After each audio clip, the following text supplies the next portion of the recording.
Imaginez-vous dérivant dans l'immensité de l'océan quand soudain, une créature d'une terreur primitive émerge. Le grand requin blanc, doté d'une force de morsure capable de broyer des os. Ce prédateur inspire la peur dans le cœur de nombreux êtres vivants. Mais que se passe-t-il lorsque ces super prédateurs tournent leur attention vers les humains? Dans cet épisode captivant, nous plongeons dans les récits effroyables d'attaques de grands requins blancs. Ressentez l'adrénaline lorsque l'ombre monstrueuse fend les eaux peu profondes pour une rencontre brutale. Avec des témoignages glaçants de destins brisés et de survie improbables, rejoignez-nous pour découvrir 3 histoires à vous glacer le sang, mettant en scène des affrontements directs avec le prédateur ultime de la nature. Histoire 1. Une entreprise ambitieuse d'une grande profondeur était sur le point de commencer dans les eaux azurées d'Hawaï. En préparation d'un prochain documentaire, des plongeurs expérimentés nommés Shea, Zev et Cédric s'apprêtaient à embarquer pour une mission potentiellement dangereuse, percer les mystères de l'océan. Alors que l'équipe se préparait à descendre dans l'abîme, la lumière du soleil faisait scintiller les vagues cristallines. L'excitation était palpable parmi le groupe. Shea, une biologiste marine intrépide et audacieuse, menait l'expédition. Son amour pour la vie marine n'avait d'égal que sa passion pour l'exploration de l'inconnu. Zev, un photographe sous-marin chevronné, possédait un talent rare pour capturer la splendeur de l'océan à travers son objectif. Cédric, un plongeur à la volonté de faire et doté de nombreuses ressources, s'occupait des aspects techniques de la mission, assurant la sécurité des plongeurs et maintenant la communication entre eux. Alors que les plongeurs descendaient plus profondément dans ce monde inconnu sous les vagues, ils furent tous frappés par les récifs coralliens étincelants et la grande variété de vie marine qui peuplait l'océan. Chaque seconde semblait être un aperçu d'un univers parallèle, un paysage onirique et éthéré regorgeant de merveilles aquatiques. Ils ignoraient que leur paradis allait rapidement se transformer en une situation terrifiante. Dans un sinistre retournement du destin, une silhouette sombre émergea des profondeurs. Un grand requin blanc, l'incarnation même du super prédateur, apparut de nulle part devant eux. L'immensité du prédateur et la puissance qu'il dégageait instillèrent en eux une peur presque animale. Avant même qu'ils aient eu le temps de réagir, le prédateur se jeta sur Shea avec une vitesse incroyable, ses mâchoires grandes ouvertes. Le cœur de Shea s'emballa alors que le temps semblait ralentir. Instinctivement, elle leva son bras pour se protéger, mais les dents acérées du requin transpercèrent sa chair, provoquant une hémorragie abondante.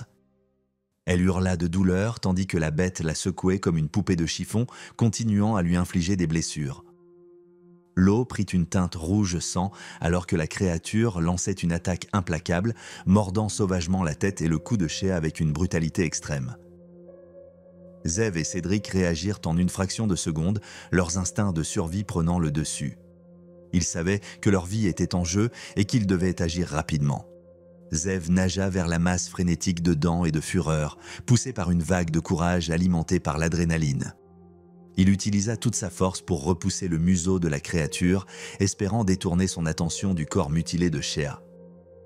Cédric, quant à lui, asséna une série de coups désespérés au requin, son cœur battant furieusement dans sa poitrine. Soudain, il se souvint que les requins étaient très sensibles au niveau de leurs narines. Utilisant cette information à son avantage, il localisa la cible avec ses doigts et frappa l'endroit vulnérable. L'attention du prédateur se détourna momentanément et il relâcha son emprise sur Shea. La lutte sous-marine continua, chaque instant étant chargé de danger. L'attention du requin se tourna soudain vers Zev, ses yeux glacés et sans vie fixant son corps. Le cœur de Zev s'emballa alors qu'il tentait désespérément de se défendre, mais les mâchoires puissantes du requin se refermèrent sur lui, s'enfonçant dans sa chair, dangereusement près de son cou, provoquant une douleur atroce dans tout son corps. Pendant ce temps, Shea rassembla toutes les forces qui lui restaient. Malgré son corps ensanglanté et meurtri, elle savait que leur survie dépendait de leur capacité à atteindre la surface et leur bateau rapidement. Sa vision était trouble à cause de la douleur et de la brume rouge dans l'eau, mais une détermination farouche la propulsa vers le haut. Elle atteignit miraculeusement le bateau, poussée uniquement par l'instinct de survie. Cédric continua à se battre vaillamment pour protéger ses compagnons alors que le combat faisait rage sous les vagues. Il se souvint à nouveau des histoires sur le fait de frapper les branchies des requins en dernier recours. Rassemblant son courage, il se positionna derrière le prédateur et visa ses branchies. D'un coup puissant, il frappa, provoquant une douleur qui fit reculer le requin. Son corps puissant se tordit et Zev profita de l'occasion pour nager jusqu'au bateau. Alors que le requin tournait à nouveau son attention vers Cédric, refermant ses mâchoires entre sa tête et son épaule, Cédric frappa une nouvelle fois les branchies, plus fort cette fois. Le requin s'éloigna instantanément.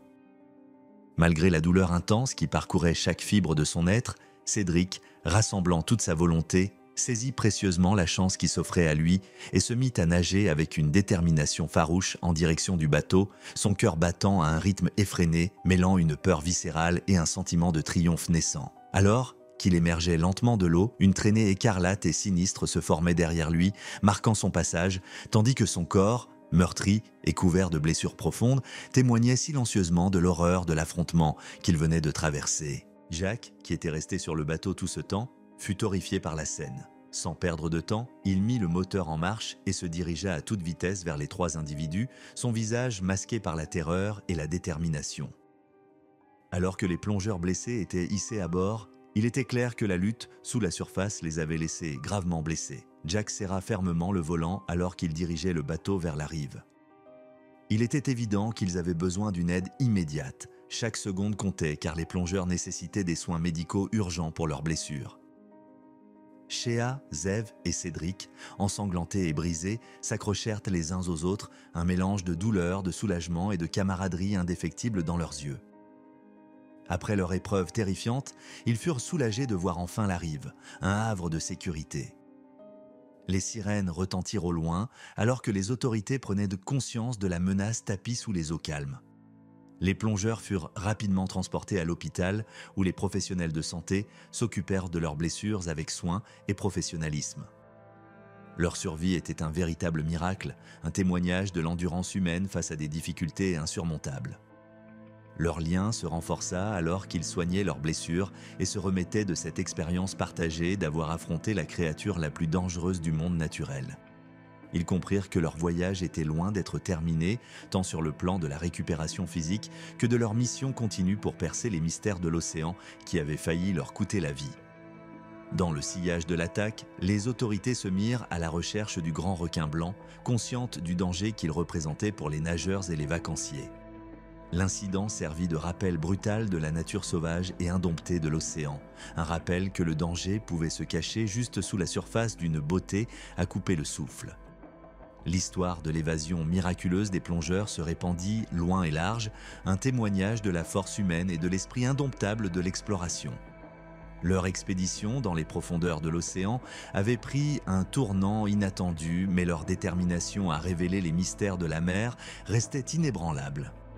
Alors que le soleil se couchait, projetant une lueur chaude sur les eaux calmes, leur histoire servit de rappel que même dans l'adversité, des moments de triomphe et d'espoir pouvaient émerger. Histoire 2.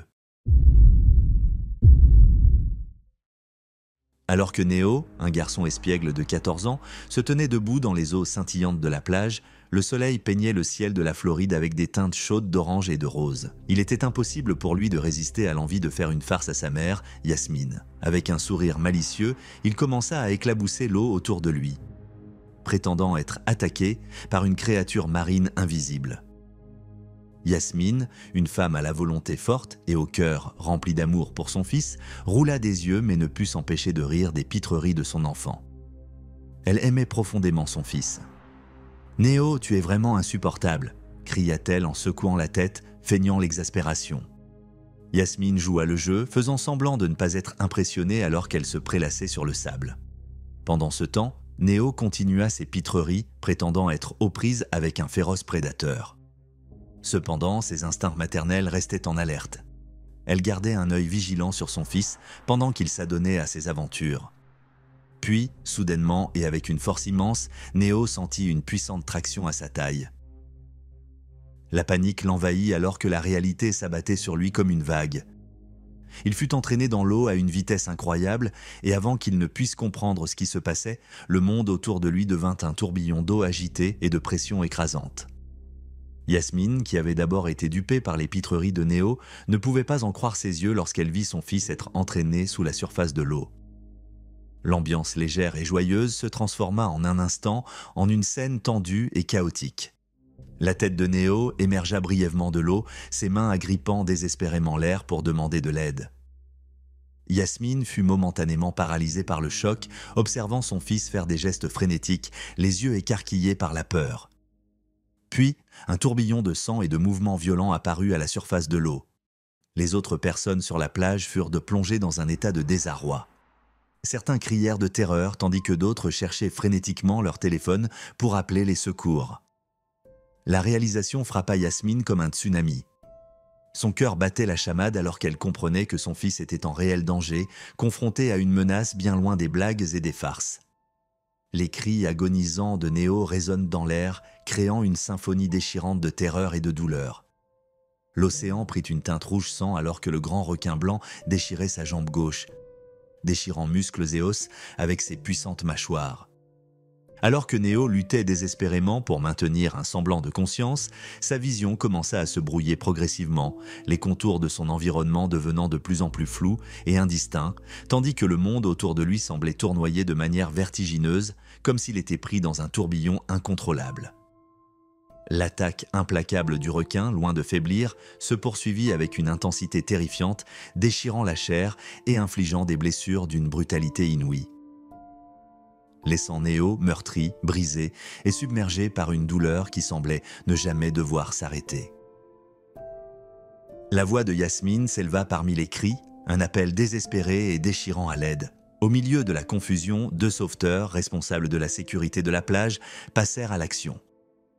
Ils plongèrent dans l'eau sans hésitation, déterminés à sauver Néo des griffes du dangereux prédateur. Armés uniquement de leurs mains nues, ils frappèrent le requin au visage, lui piquèrent les yeux, les narines et les branchies avec une détermination farouche. L'eau devint un champ de bataille, opposant le courage humain à la puissance brute de la nature. Les efforts courageux des sauveteurs finirent par faire lâcher prise au requin, offrant à Néo une brève fenêtre pour échapper à son emprise. Le garçon, gravement blessé, fut traîné sur le sable, son corps couvert de profondes coupures et d'abrasions.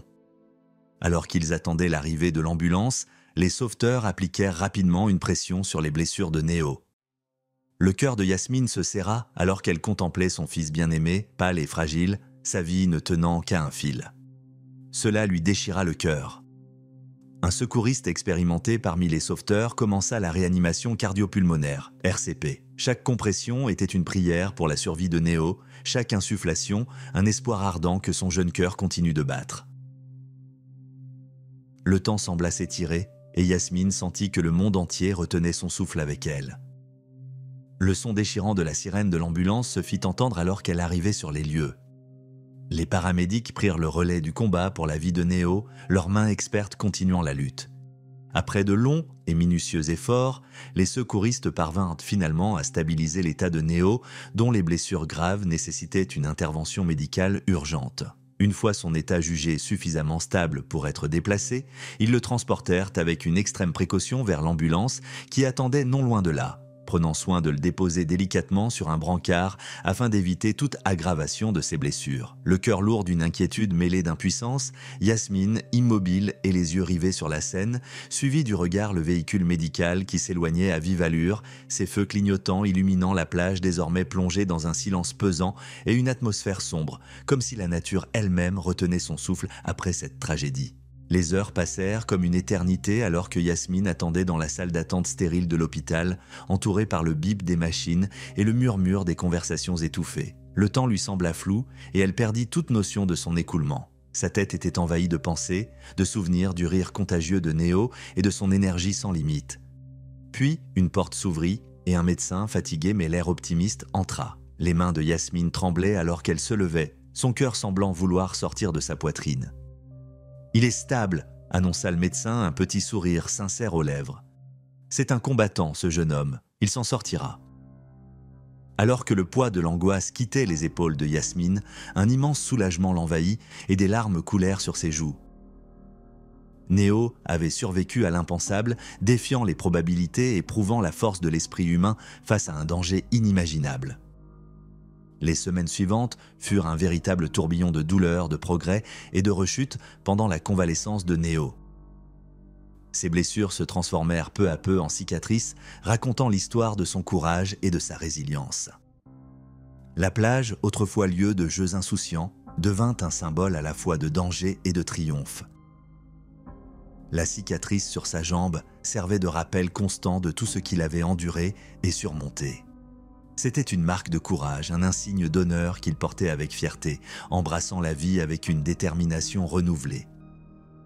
Dans chaque éclat de rire qui résonnait entre eux, dans chaque sourire échangé avec une tendresse infinie, et dans chaque moment précieux qu'ils partageaient ensemble, Néo trouvait une raison de célébrer le précieux cadeau d'une seconde chance qui lui avait été offerte. Cette chance, c'était celle de vivre pleinement, sans retenue, d'aimer avec un cœur ouvert et sans peur, et de s'épanouir malgré les défis et les incertitudes que l'avenir pouvait leur réserver. Chaque instant devenait une affirmation de sa résilience, une preuve que même face à l'imprévisibilité de la vie, il pouvait avancer avec espoir et gratitude, porté par l'amour et la force qu'il puisait dans ces moments partagés avec Yasmine. Histoire 3. Le soleil brillait haut dans le ciel azur, projetant ses rayons éclatants sur l'immense étendue d'une plage australienne. Une brise légère soufflait depuis la mer, apportant avec elle le parfum vivifiant du sel et de l'aventure, faisant bruisser les palmiers qui bordaient le rivage. Parmi la mosaïque colorée des vacanciers et des touristes, une silhouette se distinguait. Stéphane, un adolescent dont le cœur battait au rythme de l'adrénaline et de sa passion fervente pour les sports nautiques. Stéphane incarnait l'esprit d'aventure, toujours à la recherche de la prochaine escapade palpitante qui satisferait sa curiosité insatiable. En ce jour baigné de soleil, son choix de divertissement était de dompter les vagues sur un jet-ski élégant. La puissante machine rugissait sous lui alors qu'il manœuvrait habilement à travers l'eau, le vent exaltant caressant son visage et les embruns salés sur sa peau. À cet instant, alors qu'il fendait les vagues avec une habileté remarquable, un sentiment de liberté et d'euphorie pure l'enveloppa. Pourtant, à l'insu de Stéphane, sous la surface de ses eaux azurées, un prédateur redoutable rôdait. Un immense requin blanc, le souverain des profondeurs océaniques. Le requin détecta les vibrations que le jet-ski de Stéphane envoyait à travers l'eau. Avec une vitesse surprenante pour sa taille imposante, le requin jaillit vers la surface dans un déploiement fluide de puissance, ses mâchoires béantes témoignant de sa faim et de son anticipation. En un clin d'œil, le chaos éclata, brisant la tranquillité de la scène. L'énorme forme du grand requin blanc émergea de l'eau, ses mâchoires se refermant sur le jet-ski de Stéphane avec une force qui ne laissait aucune chance d'échappatoire. L'impact fut brutal, arrachant Stéphane de son siège et le projetant dans l'eau avec un splash retentissant. Le choc de l'attaque laissa Stéphane désorienté, son environnement tournoyant alors qu'il luttait pour comprendre ce qui venait de se passer. Avant même qu'il ne puisse assimiler la situation, une douleur déchirante traversa son corps. Le grand requin blanc l'avait saisi, ses dents acérées déchirant son bras et son torse. Les eaux furent rapidement teintées d'un macabre mélange de sang et de l'écume de la mer. Alors que le choc initial se transformait en une douleur brûlante, les instincts de survie de Stéphane s'éveillèrent, alimentés par une montée d'adrénaline presque surnaturelle. L'esprit de Stéphane s'emballa, luttant contre l'horreur de sa situation. Il était plongé dans une lutte impitoyable pour sa vie. Un affrontement épique contre l'un des prédateurs les plus redoutables de la nature. Alors que l'assaut implacable du requin continuait, la détermination de Stéphane à survivre brûlait de plus en plus fort. Malgré la torture atroce, il puisa dans chaque once de force et de résolution en lui, poussé par un mélange puissant de terreur et de volonté inébranlable. Stéphane prit une décision audacieuse. Une décision qui défierait les probabilités et mettrait à l'épreuve les limites même de son existence. Il choisit de riposter, de se battre contre l'incarnation de la peur qui le tenait dans son emprise mortelle. Les mains tachées de son propre sang, les poings de Stéphane trouvèrent leur cible sur la tête et le visage du requin. Chaque impact était un témoignage de son courage indomptable. Les chocs résonnants contre la peau rugueuse du prédateur envoyèrent des ondes de choc à travers ses sens, perturbant momentanément le grand blanc. Au cœur de cette bataille frénétique, la décision de Stéphane prit un tour encore plus audacieux. Il se souvint d'un conseil qu'il avait autrefois entendu, cibler les branchies. Avec une détermination renouvelée, Stéphane concentra son attention sur le ventre vulnérable de la créature. Rassemblant chaque parcelle de sa force déclinante, il enfonça ses doigts dans les branchies du requin avec une force implacable. La réponse fut instantanée et électrisante. Le grand requin blanc, habitué à être un prédateur sans rival, se trouva désemparé face à la résistance fervente de Stéphane.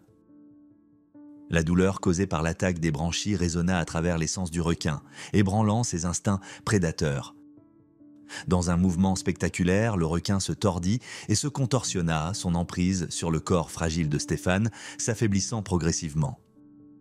Profitant de ce moment de confusion et de désorientation du prédateur, Stéphane saisit l'opportunité qui s'offrait à lui.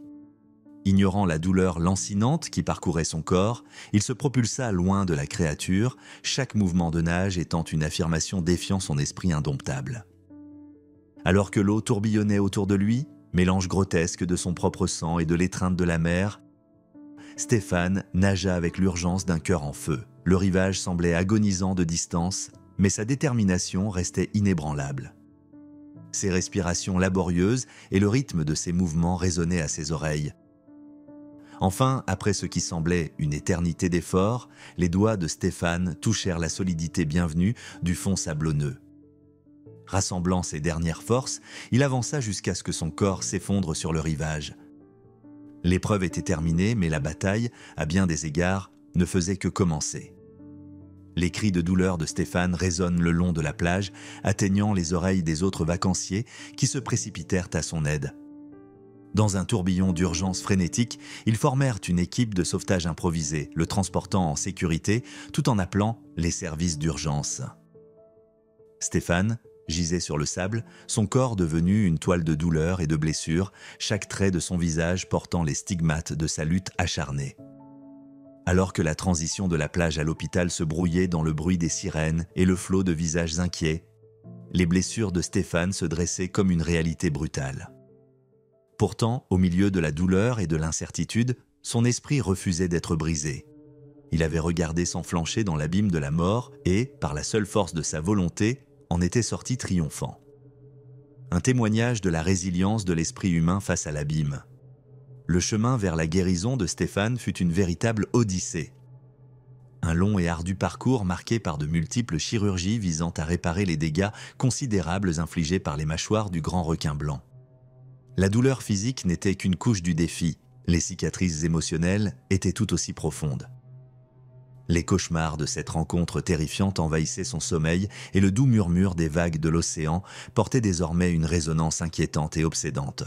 Pourtant, grâce au soutien indéfectible de sa famille, de ses amis et d'une équipe dévouée de thérapeutes, Stéphane entama un voyage de guérison qui reflétait la bataille épique qu'il avait menée pour sa survie. Lentement, avec une persévérance qui lui coûtait chaque jour des efforts surhumains, il parvint à retrouver sa force non seulement sur le plan physique, où chaque mouvement demandait une concentration extrême, mais aussi sur le plan émotionnel, où il dut affronter ses peurs les plus profondes et ses doutes les plus tenaces. Il puisait son inspiration comme une source inépuisable de courage dans le souvenir vivace de ce jour où lui, un simple adolescent sans expérience face à de tels dangers, avait bravement affronté l'abîme insondable de l'océan.